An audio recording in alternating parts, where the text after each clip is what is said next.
want you to try and picture the inside of a commercial jet engine while you're cruising at 35,000 feet. Oh, it's basically controlled chaos in there. Exactly. I mean, you've got extreme heat, you've got massive pressure, and physical forces that would instantly crush regular steel. Yeah, the environment is hellish. Right, so to keep the plane in the sky, we build these engines out of materials that are virtually indestructible. But that creates a huge paradox. And that paradox is what we are unpacking in today's deep dive. It's the ultimate double-edged sword for manufacturing. Right, because the very properties that make materials like titanium and nickel-based superalloys perfect for flying, the extreme strength, the heat resistance, those exact same properties make them an absolute nightmare to manufacture. They fight you every step of the way. You're trying to cut an immovable object. And these aren't just difficult materials, they are mission critical. Yeah. So today our mission is to understand this war between the indestructible metal and the tool that's trying to cut it. And it really is a war of physics. Yeah. We're basing our deep dive today on a really fascinating technical analysis of machining strategies from ISCAR. We're going to look at how specialized tooling actually solves problems like extreme heat, vibration, and gummy metals. Which is critical because compared to standard steel or aluminum, these aerospace alloys have incredibly poor machinability. So let's start with the contenders. We're looking at titanium and nickel superalloys. What makes these metals so special to begin with? Well, it really comes down to a few key factors. For one, high strength to weight ratios. In aerospace, weight is everything. Right, every ounce costs fuel. Exactly. So if you can get the strength of steel at a fraction of the weight, you use it. The second factor is thermal stability. These alloys don't melt or warp easily. They hold their shape and strength even when they are literally glowing hot. And corrosion resistance too, right? Oh, absolutely. The environment inside a turbine is highly corrosive, and these materials just brush it off. But the downside is that machinability gap I mentioned. Which means they are just stubbornly hard to cut. Right. And because they're so hard to cut, you have very low material removal rates. You have to go slow. And slow means expensive. Incredibly expensive, especially when you're dealing with high-value components like engine discs or structural bulkheads. The raw material alone costs a fortune, and then it takes forever to machine it. Okay, so let's break down the specific physics of why it's so hard. Let's start with titanium. From the ISCAR materials, they describe titanium essentially as like a heat trap. A heat trap is the perfect way to describe it. Well, it's a fundamental flaw of titanium when it comes to machining. It has incredibly low thermal conductivity. Meaning it doesn't transfer heat well? Right. Just to give you a comparison, it has about 1/6 the thermal conductivity of standard steel. 1/6, wow. Yeah. Now think about normal machining. When you cut a piece of steel, there's a huge amount of friction and heat generated right where the tool meets the metal. But in steel, about 80% of that heat flows directly into the chip, the little piece of metal you're slicing off. So when that chip flies away from the part, it takes the heat away with it. The chip is basically a disposable heat sink. Precisely. Yeah. With titanium, because it won't conduct heat, the heat doesn't flow into the chip. It has nowhere to go. So it concentrates right at the tool workpiece interface. So the tool is just sitting there baking in its own friction. Exactly. You get this massive thermal shock right on the cutting edge. And then you run into the second problem with titanium, which is its chemical affinity. The sticky problem. Yes. Titanium is highly reactive, especially at those extreme temperatures. It actually wants to bond with the cutting tool. It essentially tries to weld itself to the tool, right? It does. We call it built-up edge, or BUE. The titanium adheres to the cutting edge, creating this gummy blob. So now, instead of cutting with a sharp piece of engineered carbide, you're trying to smash a dull clump of titanium through more titanium. Which sounds like a great way to snap a tool in half. It's the fastest way to destroy a tool and ruin the part. This is especially bad at lower cutting speeds. So how do you fight that? Looking at the ISCAR approach, they don't just say, push harder. They have a whole strategy around the tool material itself, starting with the substrate. Right, the foundation of the tool. They use fine-grain carbide substrates. Yeah. You have to balance hardness so the tool doesn't wear out immediately with toughness, so it doesn't shatter under the pressure. And then they coat it. The source mentions specific PVD coatings for tools like their Healy-Do and chatter-free lines. PVD is physical vapor deposition. These coatings are microscopic, but they are crucial. They create a thermal barrier to keep the heat out of the carbide, and they make the surface incredibly slick to minimize that friction. To stop the titanium from sticking. Exactly. But the real game changer is the geometric strategy. ISCAR leans heavily into something called high-feed milling. Right, using tools like the Hellmill HFM. And this was fascinating to me because it seems counterintuitive. If heat is the problem, why are you feeding the tool faster? It does sound backwards, but it works because of a principle called chip thinning. In high-feed milling, you use a tool with a very shallow lead angle. So instead of hitting the metal head-on at a 90-degree angle, you're attacking it at a shallow slope. Okay, so the tool is kind of glancing off it. Sort of. You reduce the radial engagement, meaning less of the tool is physically touching the metal at any given moment, but because of that shallow angle, the chip you create is geometrically very thin. Even though the tool is moving forward really fast. Exactly. You get a higher feed per tooth, so you're moving fast, but the physical thickness of the chip is thin. This directs the cutting forces actually up into the machine spindle, which is the most rigid part of the machine. So you get less vibration. And because it's a thin, fast cut, the heat doesn't have time to build up and destroy the edge. You nailed it. It's a brilliantly elegant physics trick. Man, that's clever. Okay, so that's titanium, a sticky heat trap. Let's shift over to the other heavyweight contender, nickel-based superalloys. Things like Inconel. This is a completely different beast, isn't it? Oh, completely. If titanium fights you with sticky heat, nickel superalloys fight you by literally armoring themselves. This strain hardening. Yes. We call it work hardening.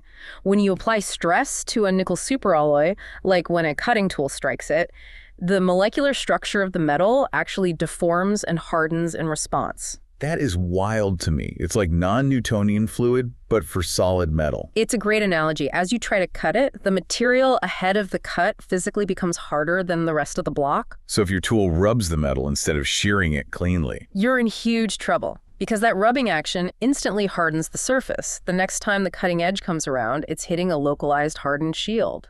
And that leads to some pretty aggressive wear patterns on the tools, right? The ISCAR data pointed out a few specific types. Yeah, you see rapid diffusion wear and crater wear from the intense heat because, like titanium, you still have to limit your cutting speeds to control temperature. But the most notorious one for nickel alloys is notch wear. Notch wear. And that happens specifically at the depth of cut transition zone. Walk me through that. Imagine you're shaving a layer off a cylindrical piece of Inconel. The outer surface of that metal, the skin, is heavily work hardened. From the forging process or from previous cuts? Exactly. So the very edge of your cutting tool, the point where it intersects that hard outer skin, experiences immense localized stress. It literally wears a groove or a notch right into the tool at that exact line. It just cuts a notch right into the carbide. Right. And once that notch forms, the tool is compromised and will fail catastrophically. So how does ISCAR handle the armor plating metal? First, reinforced tool geometry. The cutting edge physically has to be tougher and blunter to withstand hitting that hardened layer. You can't use the delicate, razor-sharp edges you might use on aluminum. Brute force meets brute force. To a degree, yes. But they also rely heavily on thermally stable coatings. They use their Sumo Tech grades, which undergo a special post-coating treatment to make the surface incredibly smooth. Which again, reduces friction and heat. Right. And then it comes down to strategy. ISCAR emphasizes using platforms like Halide turn or logic turn to maintain uniform chip thickness. Why is uniform chip thickness so important here? Because if the chip thickness varies, the cutting pressure varies. Spikes in pressure cause spikes in heat and sudden work hardening. You want a smooth, constant, predictable cut to avoid triggering the material's defenses. And they also mentioned varying the depth of cut, right? To fight that notch wear. Yes. If you keep taking passes at the exact same depth, you keep hitting that hardened skin at the exact same spot on your tool. By constantly changing the depth of cut, you spread the wear across a larger portion of the cutting edge. Which extends the life of the tool. That makes total sense. Okay, so we've talked about heat and we've talked about hardness. But there's a third enemy in this war, and it's kind of invisible. Vibration. Vibration, or as machinists call it, chatter. Now, aerospace tolerances are absurdly tight.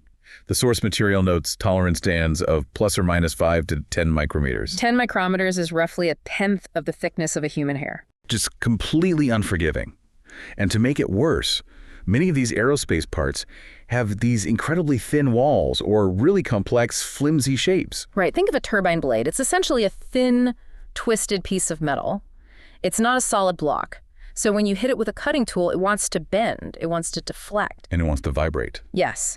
And if it vibrates, your tool bounces against the surface. You lose your dimensional accuracy, your surface finish looks terrible, and you've just scrapped a piece of metal that costs more than my car. So the vibration is a massive problem. But the engineering fix for this is probably my favorite part of the researchers, but it's brilliant. It's acoustic engineering applied to metal cutting. You're talking about variable pitch and variable helix cutters. Yes. Explain how this works because it's so cool. Okay, so think about a standard milling cutter. It has, say, 4 flutes.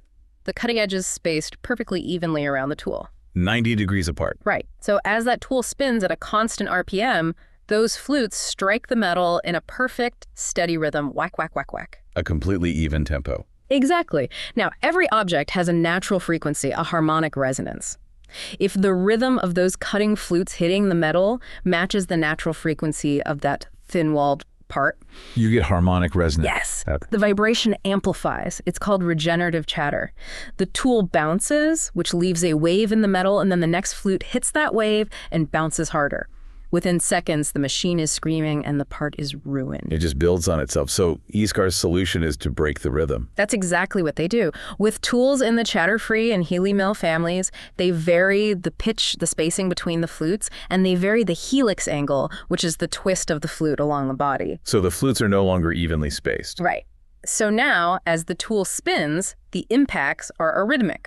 Whack, whack, whack, whack. It's chaotic. It creates a chaotic vibration signature. And because the timing is always changing, the harmonic frequencies can never build up. It literally stops the tool from chattering by disrupting the physics of the sound wave. That is just incredible. You're physically engineering a tool to cancel out its own noise. It allows you to take deep, aggressive cuts on very thin parts without the whole setup tearing itself apart. Wow. Okay, let's look at a couple of specific operations beyond just milling. Turning and hole making. Turning titanium, the source, was really clear about the dangers here, specifically regarding the chips. Yeah, turning is a continuous cut. A mill takes bites, but a lathe just peels the metal off in one long, continuous string.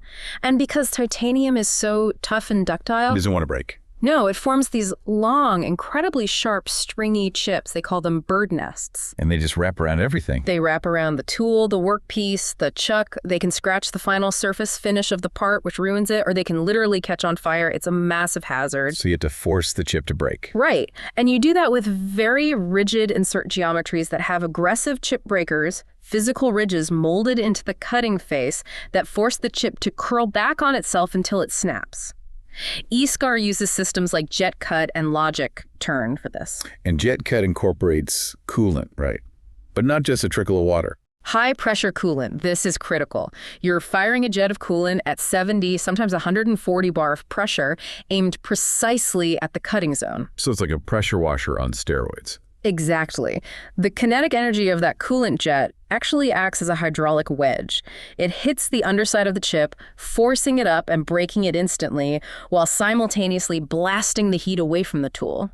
That brings us to hole making, which the source notes is critical for assembly integrity. Oh, absolutely. Think about how many holes are in an airplane. Tens of thousands.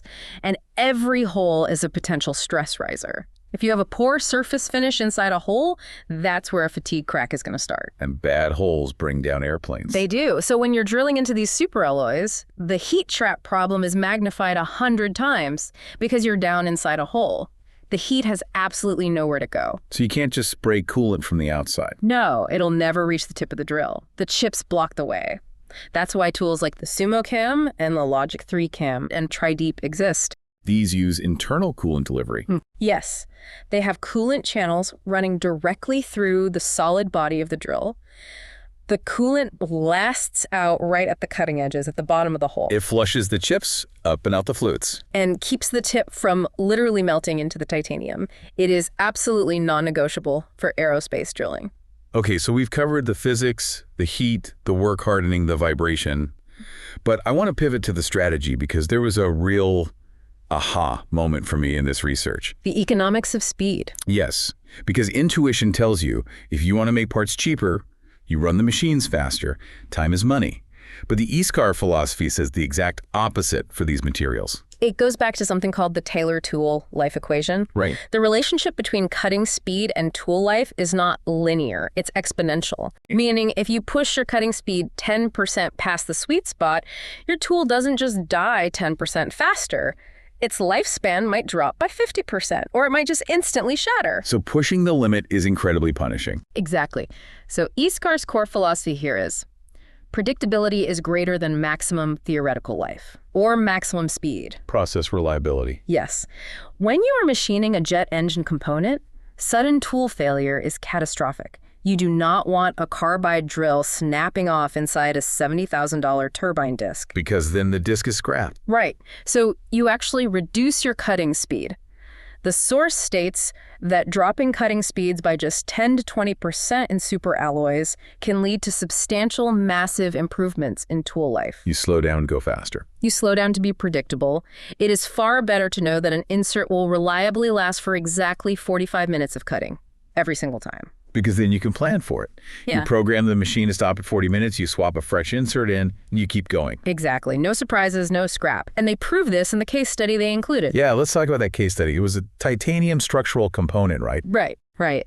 The manufacturer was facing excessive flank wear. The tool was degrading way too fast, and they were constantly stopping the machine. ISCAR came in, applied a variable helix cutter to kill the vibration, optimized the PVD coating, and crucially, adjusted the cutting parameters. They dialed it in? They dialed it in. And the result? Tool life increased by 30%, the surface roughness finally met the aerospace specs, and scrap was drastically reduced. 30% is a massive jump in manufacturing efficiency, which really highlights how data-driven this all is now. It's not just a guy by a machine turning dials based on the sound. Not anymore. It's heavily digital. ISCAR has integrated their digital tool libraries directly into CAM software computer-aided manufacturing. So they're building digital twins of the tools. Exactly. Before a single piece of real metal is ever cut, the programmer runs the entire tool path in a virtual simulation. Verifying the process. Verifying everything. They check for collisions. They analyze the chip thinning. They predict the tool wear. It completely de-risks the operation. You know it works before you press cycle start. And that leads into the final angle we need to touch on, which honestly I didn't expect to find in a deep dive about cutting metal. And that's sustainability. The green angle. It's becoming huge. Yeah. We don't usually put heavy machining and green tech in the same sentence. No, but think about the embodied energy in an aerospace part. To make a titanium bulkhead, you have to mine the ore, refine the titanium sponge, melt it in vacuum furnaces, forge it under thousands of tons of pressure. The energy footprint before it even reaches the machine shop is staggering. It is astronomical. So if a shop scraps that part because of a bad tool choice or unexpected vibration... All that energy is just wasted. It's gone. Exactly. So process reliability isn't just about saving money on carbide inserts. It's about preserving that embodied energy. Furthermore, when you use highly efficient cutting strategies, sharp tools, high feed milling, variable helixes, the machine tool itself uses less electricity. Because it's cutting efficiently, it doesn't have to work as hard. It draws fewer kilowatts. Right. Lower energy consumption per component. When raw materials are this costly and energy is this expensive, machining efficiency is a major pillar of industrial sustainability. That is such a fascinating perspective. So summing this all up, taming these aerospace alloys, the unmachinables, it's not about brute force. Not at all. Brute force will just break your tools. It's this incredible balance of extremes. Mm-hmm. You need tools that are chemically engineered with microscopic coatings to survive the heat. You need geometric trickery to fight vibration and work hardening.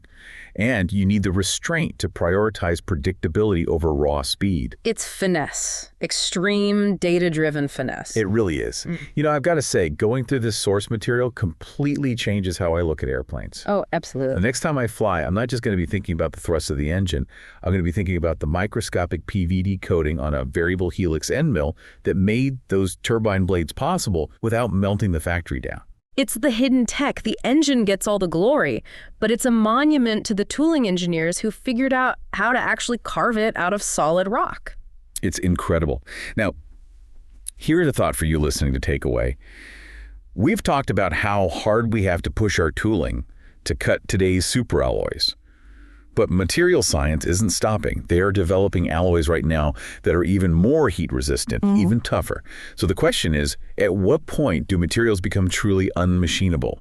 Will we hit a physical limit where cutting tools just can't win the war, and we have to abandon machining entirely for things like 3D printing or additive manufacturing? It's something to keep an eye on. A very real possibility in our lifetime. Well, from the heat traps of titanium to the acoustic engineering of cutting tools, this has been an incredible journey into the physics of manufacturing. Thanks for breaking down the unmachinable for us. Always a pleasure. I love digging into the physics behind the sparks. And for you listening, thanks for taking this deep dive with us. Keep questioning how the world is built, and we will catch you on the next one.